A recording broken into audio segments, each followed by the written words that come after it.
Hello dear students. अन्न व स्रोतस की व्याधियों में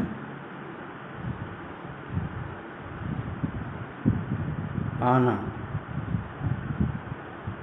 अन्न व स्रोतस की व्याधियों में आज का टॉपिक है आना। आना का मतलब है से कॉन्स्टिपेशन या कब्ज से लिया जाता है। आना को कब्ज से कंपेयर कर सकते हैं क्योंकि इसकी डेफिनेशन में सुश्रुत ने दिया है। सुश्रुत ने इसकी डेफिनेशन दिया है।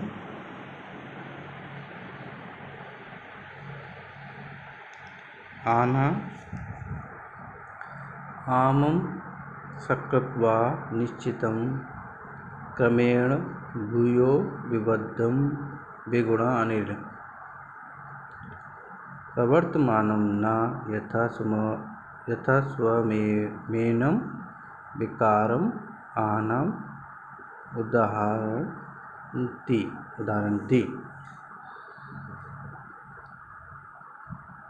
सुश्रुत उत्तर स्थान का ये श्लोक है। इसमें सुश्रुत कहते हैं आम सकृत फिशिस पुरीस फिशिस निश्चितम क्रमेण धीरे धीरे इनका एक्यूमुलेशन होता है एलिमेंट्री ट्रैक में।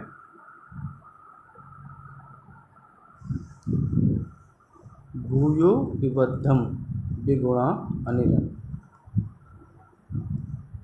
भूयो विबद्धम धीरे धीरे आम और पुरुष का उच्चतम एक्यूमुलेशन होने के बाद विबंध में चेंज हो जाता है, विबंध हो जाता है, ऑब्स्ट्रक्शन हो जाता है इनका।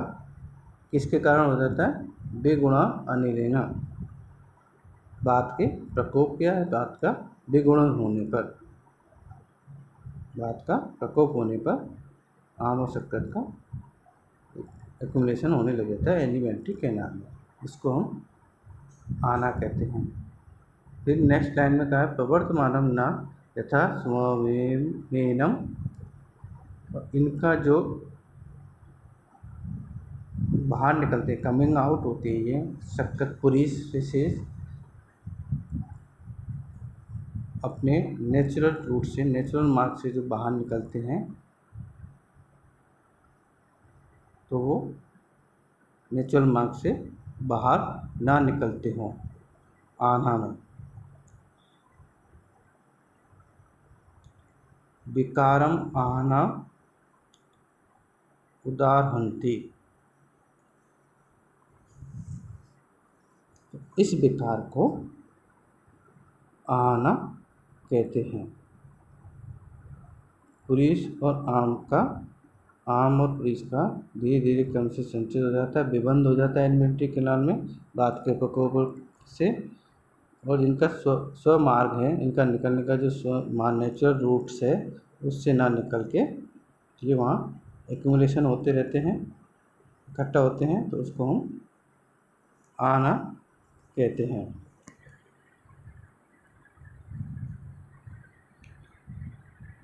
और यह भी कह सकते हैं कि आना के द्वारा अपान वायु के द्वारा उद्गार और मल प्रवृत्ति का अवरोध हो जाना ही आना है। मल प्रवृत्ति का उद्गार का अवरोध हो जाना ही आना कहलाता है। आना के निदान। वेगों का धारण करना।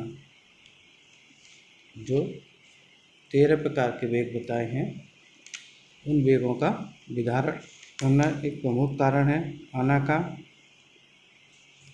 कटु तिक्त रस पदार्थ द्रव्यों का सेवन करना, इससे वात का प्रकोप होता है। तथा रुचन का सेवन करना, शारीरिक श्रम ना करना और निरंतर बैठे रहना, एक जगह स्थिर होकर बैठे रहना, कोई भी शरीर से वर्क ना करना। इसी प्रकार मॉडर्न में भी कॉन्स्टिपेशन की निदान है। पूरा lifestyle, low dietary fibre, inadequate water intake, inadequate exercise, poor bowel habit, daily routine में बॉवल, और कुछ व्याधियों में भी विबंध पाया जाता है, जैसे हाइपोथायरायडिज्म है, और कुछ न्यूरोलॉजिकल डिफेक्ट भी हो सकते हैं, कुछ स्ट्रक्चरल डिफेक्ट भी होते हैं जिनमें कॉन्स्टिपेशन से रहता है, कुछ ड्रग्स का एडवर्स इफेक्ट भी होता है, वो कॉन्स्टिपेशन करते हैं। तो ये कुछ हैं एलोपैथ के निदान।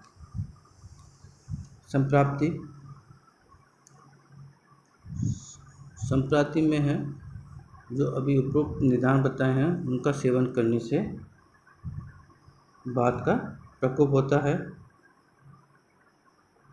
वात के प्रकोप होने से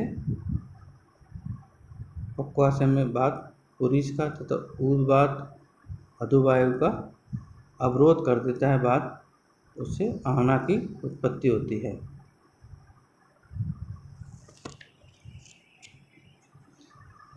निदान सेवन वात प्रकोप, पक्वाशय में पुरीष, ऊर्ध्ववायु, अधोवायु के वात के द्वारा अवरोध होना, पुरीष, उद्गार और अधोवायु की अप्रवृत्ति होने के बाद आना की उत्पत्ति होती है। संप्राप्ति घटक इसके हैं, दोष है वात, प्रधान दोष है वात, पानवायु है मेन, दूष्य है अपक्व अन्न, रस पुरीष, आमरस और पुरीष मेन है, अन्नवय पुरीषवय दोनों स्रोतस इसमें इन्वॉल्व रहता है, अधिष्ठान है आमाशय पक्वाशय, सोतोदृष्टि है विमार्गमन, और संग भी है इसमें क्योंकि आना अवरोध करता है मार्गों को। अग्निमंद है, स्वभाव आशुकारी रहता है, और साध्य व्याधि है। आना के सामान्य लक्षण, चरक के अनुसार सामान्य लक्षण है, यदि स्तंभ मूर्धामेव गौरवाभ्याम उद्गार संज्ञेन सपीनस पीनसेन आहना आम प्रभावम जनेतु प्रदर्शनम लंघन पाचनैश्च। इसमें चरक ने इसी श्लोक में लक्षण और चिकित्सा दोनों दिया है। तो लक्षण है, सामान्य लक्षण आना के हृदय स्तंभ, मूर्धा में शिरोरोग, गौरव घात गौरव, उद्गार संगीन सपीनस, उद्गार का उद्गार दूर होना, पीनस होना, ये इसके लक्षण हैं। आना प्रभाव, जयतु इसको जीतने के लिए तत्सर्जन, बमन, लंघन और पाचन, ये चिकित्सा होता है। ये बमन, लंघन और पाचन।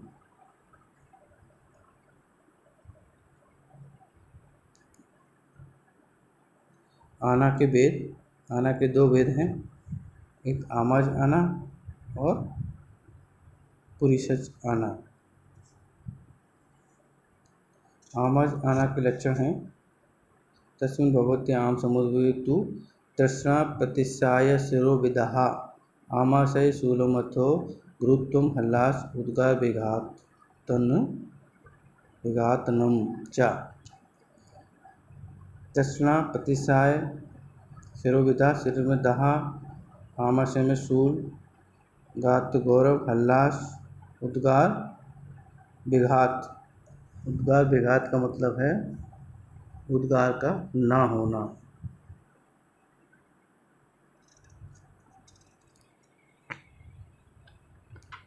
इसी प्रकार पुरीषज आना के लक्षण दिए हैं, स्तंभ कटिपृष्ठ पुरुषे पुरुष मूत्रे शूल अथ मूर्छा सा सक्कतमेव च श्वासश्च च पक्वाशये भवन्ति लिंगानि च अत्र अलसको उद्भवानि। पुरीषज में स्तंभ पुरुष, कटि पुरुष, स्तंभ कटिपृष्ठ, कटी पृष्ठ का स्टिफनेस होना, कटी में और बैक में स्तंभता स्टिफनेस का आ जाना, मुक्त पुरुष का रुक जाना, स्तंभ हो जाना, ऑब्स्ट्रक्शन होना, शूल होना, मूर्छा सा सकत में चा,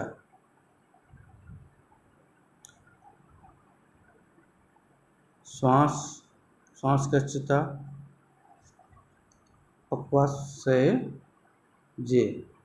पक्वाशयज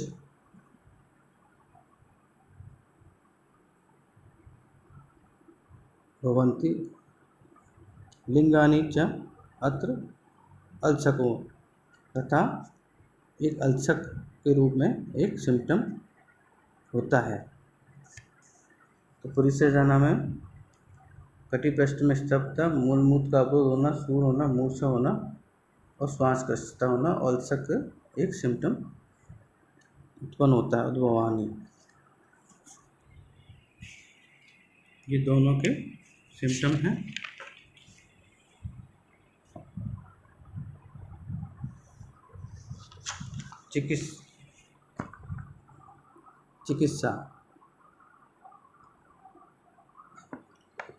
चिकित्सा में अभी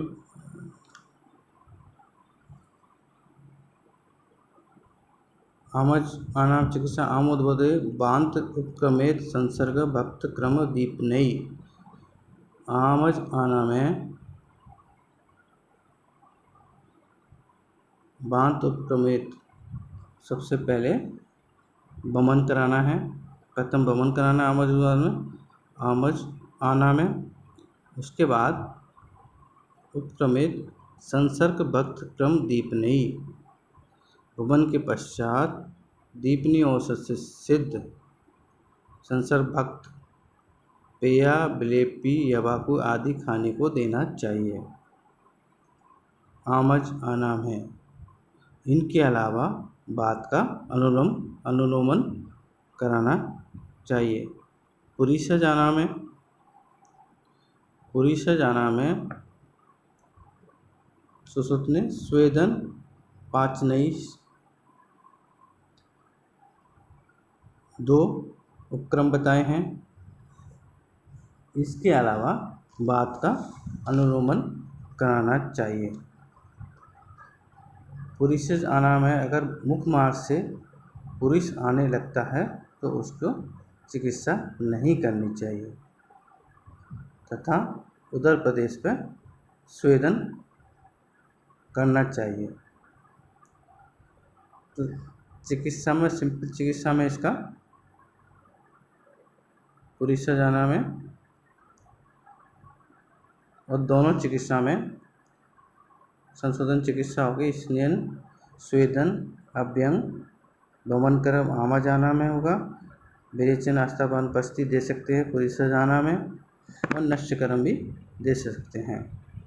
संशमन चिकित्सा में इसमें हम बट्टी में चित्तकादि बट्टी, लहसुनादि बट्टी, हिंगवादि बट्टी, गंधक बट्टी, अर्क बट्टी का यूज कर सकते हैं। चूर्ण में हम पंचका चूर्ण, तरुणी कुसुमा का चूर्ण,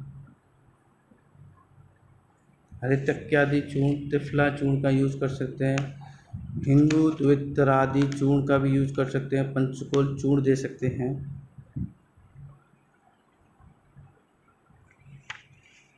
और हरित की चूर्ण भी दे सकते हैं। अरिष्ट में कुमारिया शब्द अच्छा सब का यूज कर सकते हैं। अरंड तेल का भी दे सकते हैं, अरंड पाक दे सकते हैं।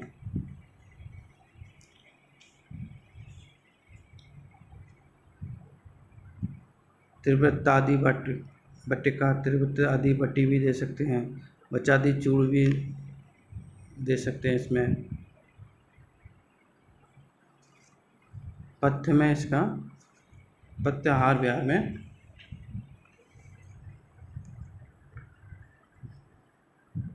जौ की रोटी, मूंग, अदरक, लहसुन, नींबू, मूली,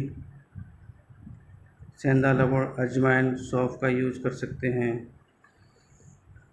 आहार में अभ्यंग, स्वेदन, व्यायाम, वमन, विरेचन करा सकते हैं। लंघन भी इसमें हम यूज कर सकते हैं।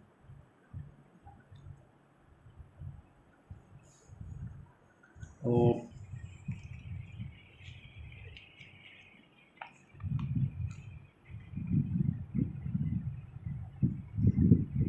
सैलाइन एनीमा भी दे सकते हैं। और उसके खाने में फाइबर डाइट का यूज़ अधिक से अधिक बढ़ा सकते हैं। पेशेंट को खाने में ज़्यादा से चबा के पूर्ण रूप से खाना चबाने के लिए कहते हैं। रेगुलर एक्सरसाइज करे पेशेंट, और वाइट ब्रेड का अवॉइड करे, वाइट राइस का कम से कम ले।